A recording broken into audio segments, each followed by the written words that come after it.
geico.com to find out more. Again, that's 1-800-841-3103. The Air National Guard, guarding America, defending freedom.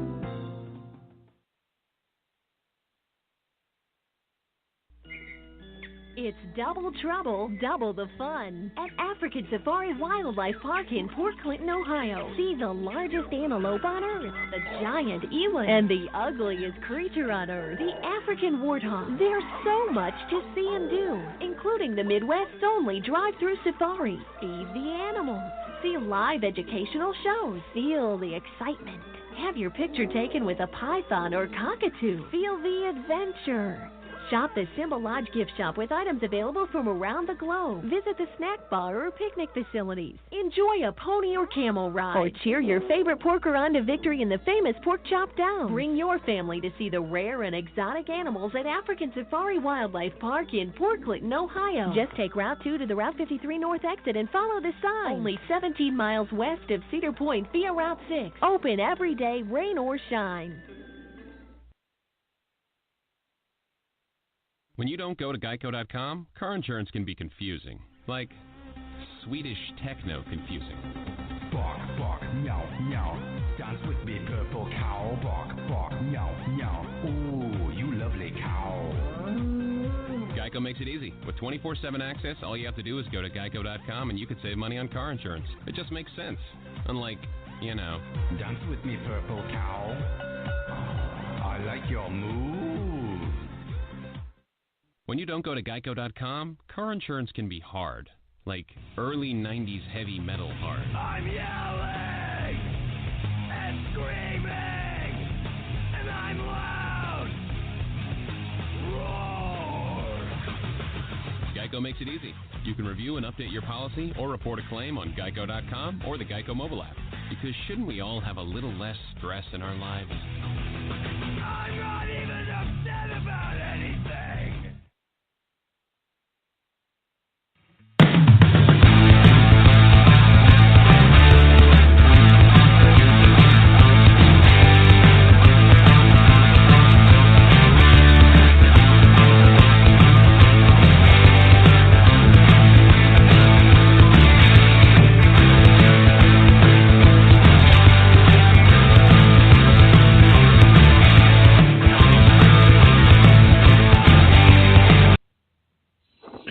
Welcome back to The Balance. 917-889-8516 is my digits. So glad that you've joined us. Thank you to Matthew Embry of WSBT up in South Bend. Joined us for the first hour and talked with us a little bit about some college hoops. Obviously, some IndyCar, NASCAR, and Glenwood, the passing of Glenwood. Obviously, those that are familiar with NASCAR and NASCAR racing, and that is the Wood brothers. Obviously, he was the patriarch of that organization, and certainly going to be very well missed in the racing world. Glenwood, our thoughts and prayers go out to his family. 93 years old, lived a great life for racing. Obviously, we also talked some racing and some college hoopage. We're getting back into our NFL talk. Joining us now is Mo from the BS Sports Show. Mo, how are you, sir? Driving through a blizzard. You know what? I'm hearing that everybody up north, Matt was talking about the snow. You were talking about the snow. We're supposed to get some snow, but we have nothing yet. I let the dog out about 5 o'clock, and it was pouring down like ice. And I said, okay, here it comes. Well, we got nothing yet. Got nothing, but I think it's coming later on this afternoon. So safe travels to you, sir. Let's talk a little bit about the divisional championship games. We'll start with the Rams and the Saints because we'll save the best for last. Maybe, I don't know. Well, hopefully the best for last with the Kansas City Chiefs. We know it's going to be two of four teams that are going to be in the Super Bowl down in Atlanta in February this year. Let's talk about the journey between the St. Louis Rams and the New Orleans Saints. Obviously, Goff and we've got Breeze, two storylines that we want to talk about. But I'm going to go on the train with the St. Louis Rams. And I know you were on the show when I said this early on in the year. I think the St. Louis Rams can make it to the Super Bowl. I still think this, but this is going to be a monumental task to win on the road across on the other side of the country against a very good and very proven New Orleans Saints team. What are your thoughts, the Rams and the Saints?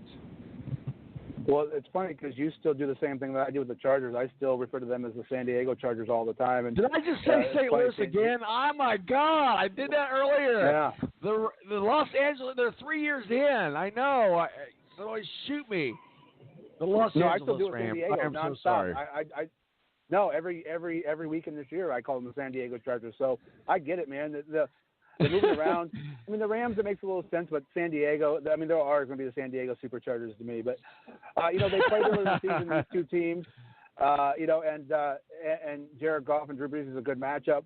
It'll be interesting to see whose defense shows up. Because let's be honest, the Saints won last week, but over the past 4 weeks, Drew Brees and that offense has not been that exciting or that dynamic as it has been early on in the season. And as a Saints fan, that would worry me a little bit. It took them basically 4 quarters to really get things together last week. And a lot of the starters didn't play the last week of the year, and they got blown out 30-0. But the previous 2 weeks, the offense wasn't firing on all cylinders like it had been all year. So that concerns me a little bit. But it'll be interesting to see because we saw the Rams last week really try to put the clamp down on the offense for the Cowboys. And what will become of, the Rams rely a lot on their two-headed monster at running back with Ingram and Kamara, and what will happen with that if Ndamukong Suh plays like he did last week and they disrupt Drew Brees. We saw the Eagles get to Drew Brees a little bit last week, and that seemed to throw him off a little bit.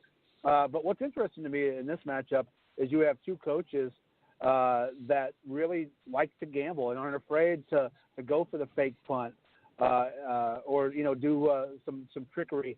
So I think Sean McVay and Sean Payton, the matchup there at head coach, and what these guys have no fear when it comes to trying to trick play, and they don't give a damn where they're at on the field or what quarter it is.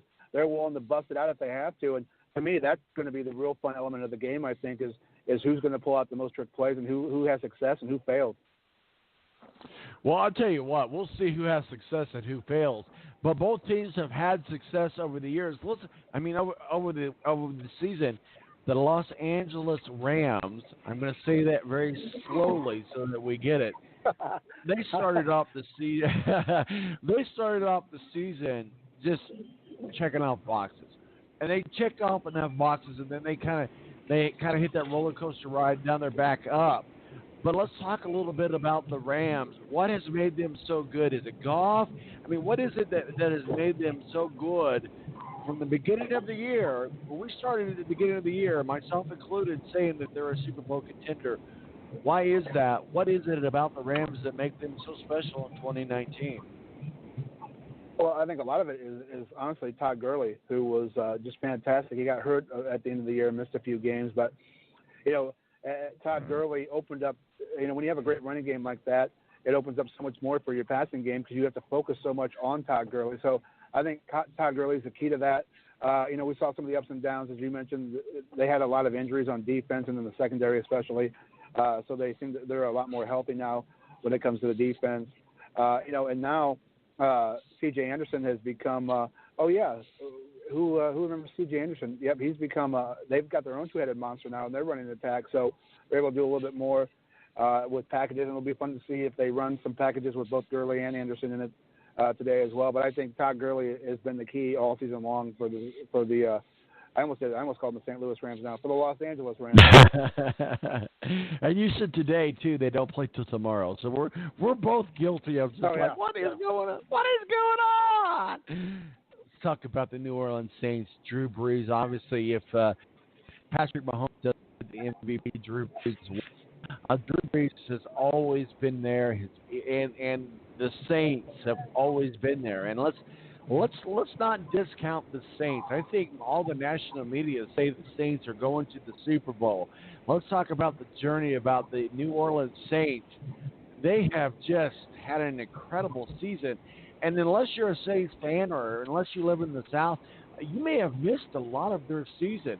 But they've had an incredible season, and they beat some powerhouse teams to get to where they're at this weekend. Yeah, it's funny to look back at the beginning of the season when they lose their first game, and if it wasn't for a missed kick by the former kicker of the Cleveland Browns, they lose to the Browns at home, in week 2. So to see where they've come from where they started, almost 0-2 after a loss to the Browns at home, I think it's been a pretty tremendous season for the New Orleans Saints. I do like and think that the heartbeat obviously is Drew Brees, but Michael Thomas this year has just been fantastic. The secondary of this team has started to improve tremendously. And, they seem to have gotten over that last-second loss, obviously, last year that they had in the divisional round. And now they've got themselves primed to go to another Super Bowl. The thing for the Saints is they do have home field advantage. And Sean Payton and Drew Brees are 6-0 at home in the playoffs for their career together. So, the Saints aren't going to be a team that's just going to roll over. They also beat these same Rams at home earlier in the season. So if the Rams think they're going to come in and the Saints are just going to lay down for them, they've got another thing coming. But it'll be interesting to see now with a healthy secondary, which they didn't have the last time these two teams played, how they'll try to contain Thomas and these receivers for the New Orleans Saints. So the Dallas Cowboys, after the loss, we talked at the beginning of the season that Jason Garrett was going to be on the hot seat. Well, the Dallas Cowboys kept Jason Garrett, which, I mean, okay, he gets them to the playoffs, but they do fire Strat Linehan, offensive coordinator. They had to fire somebody. Was he the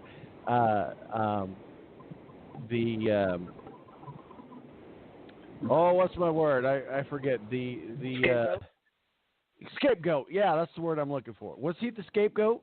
Because they had to fire somebody. Well, yeah. They had to fire somebody. Yeah, it's funny. I tweeted the other day when that news came out. Atmo Radio Show hashtag shameless plug. Shameless plug. Hashtag humble brag. This will really fix everything that's wrong with Dallas. Laugh out loud, because Linehan didn't really do as much with the offense. Jason Garrett has a big hand in it too. But what's funny to me is Jerry Jones, on his weekly visit to the sports talk station in Dallas, said that he knew if that Jason Garrett would be snapped up quickly by 4 or 5 different teams that would want him if he was no longer the Dallas Cowboys head coach. So he had to ask himself, what do you replace him with? So were they just saying that Jason Garrett stuck around because they didn't have a better option? Or if they do have a better option, Jason Garrett will be gone. So it's just totally mixed signals all the time. And obviously Jared Jones wants somebody in there who can be his puppet, because he wants to not only be the GM and the owner, he wants to coach the team too. So that's going to be, where it would be awesome on your resume to say, yes, I was the head coach of the Dallas Cowboys. But as long as Jerry Jones is still alive and the general manager, he also wants to be the coach. And if you become that, you're going to be a puppet. I don't think a high-profile or a top college coach, unless he's desperate to be in the NFL, will take that job, because I don't think that they want to have Jerry Jones up their ass, 24 hours a day, 7 days a week. So, Scott Linehan was a scapegoat at the end of the day, but I don't think it fixes the problems there. A problem that I don't so I'm going to play Homer card here in Indianapolis with the Colts, and I want to talk about the Colts and the Kansas City Chiefs, and the Chiefs just dismantled. We'll get into that in just a moment. But the Colts did fire Dave DiGlamago. I'm sorry, I pronounced that name wrong. And obviously the offensive line coach. It seems like that's one of the places that we improved the most. I mean, I get that it wasn't a Frank Reich hire, and maybe that was the reason. Maybe there was some stuff going on in the background that we don't know about, but it just seems like an odd firing by the Indianapolis Colts. Well, I think it could be one of two things. I agree with you. I think that either it's because Frank Reich has the guy that he wants, and since he didn't hire him, Frank Reich has done pretty well with the coaching staff that Josh McDaniels has hired, but I think it's one of two things. Either that's the case, or let's be honest, against the Kansas City Chiefs, the offensive line wasn't all that great. They didn't perform well. The Chiefs, with their terrible defense, as it's been ranked all season long, got to Andrew Luck a lot. So I don't know if that was the case. Like Frank Reich felt he had to make a change because of the terrible performance of the offensive line in that last game, or like you said, if there was something behind the scenes because it wasn't his hire. But I just